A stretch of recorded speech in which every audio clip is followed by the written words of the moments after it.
ನಮ್ಮೂರು ಕುಂತೂರು. ಅಲ್ಗೂರು ರೋಡ್ನಲ್ಲಿ ಹೋಗುವಾಗ ಸಿಗುವಂತಹ ಒಂದು ಸಣ್ಣ ಗ್ರಾಮ. ಆ ಗ್ರಾಮದಲ್ಲಿ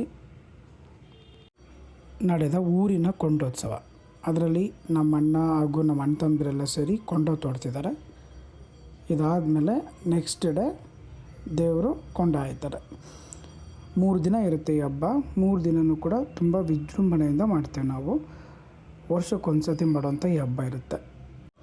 ಈ ಕೊಂಡ ತೋಡೋ ವಿಶೇಷತೆ ಏನಂದರೆ, ಇದರಲ್ಲಿ ನಾವು 2 ಭಾಗ ಮಾಡ್ಕೋತೀವಿ. ಮುಂದ್ಗಡೆ ಒಂದು, ಹಿಂದ್ಗಡೆ ಒಂದು. ಇದರಲ್ಲಿ ಅರ್ಧ ಜನ, ಅದರ ಅರ್ಧ ಜನ. ಇದರಲ್ಲಿ ಯಾರು ಮೊದಲು ತೋಡ್ತಾರೆ ಅವರು ಗೆದ್ದ ಹಾಗೆ. ಅಂದರೆ ಕೊಂಡ ತೋಡಬೇಕಾದ್ರೆ ಬೇಜಾರಾಗಬಾರ್ದು ಅನ್ನೋ ಉದ್ದೇಶ ಹಾಗೂ ಒಂದು ಎನರ್ಜಿಗೋಸ್ಕರ ನಾವು ಮಾಡೋಂಥ ಒಂದು ಪಂದ್ಯ ಅಂತಲೂ ಹೇಳ್ಬೋದು. ನಮ್ಮೂರಿನ ದೇವರು ಶ್ರೀ ವಾಡೆಮಲ್ಲೇಶ್ವರ ಸ್ವಾಮಿ. ಈ ದೇವಸ್ಥಾನ ಕೂಡ ಬ್ಯಾಡ್ರಹಳ್ಳಿ ಒಳಗಡೆ ಬರುತ್ತೆ. ಇದು ಬಸವನ ಗುಡಿ. ಇಲ್ಲೇ ನಡೆಯೋದು ಪ್ರತಿ ವರ್ಷ. ಹಬ್ಬಕ್ಕೆ ಊರಿಗೆ ಹೋಗೋದೇ ಒಂಥರ ಚೆಂದ ಇರುತ್ತೆ. ಅಷ್ಟು ಜನ ಇರ್ತಾರೆ.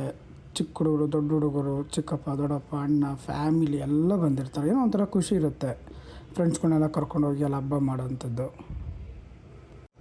ತುಂಬ ಎಂಜಾಯ್ ಮಾಡಿಕೊಂಡು ಖುಷಿಯಾಗಿರ್ಬೋದು.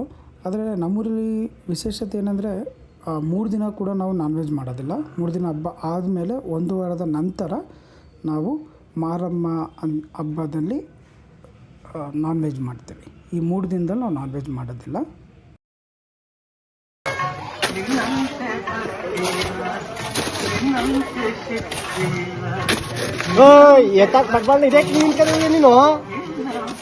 ಚಿಕನ್ ಸೇರ್ಬಾ ಮುಂದೆ ಹಚ್ಕಿಸ್ಬಿಡೋ ನಂತರ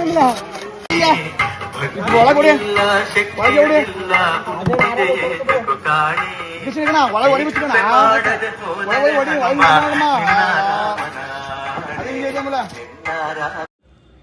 ಕೊಂಡ ತೋಡಿದ್ಮೇಲೆ ಸ್ನಾನ ಮಾಡಿಕೊಂಡು ದೇವಸ್ಥಾನಕ್ಕೆ ಹೋಗಿ ದೇವ್ರು ನೋಡ್ಕೊಂಡು ಬರೋದು.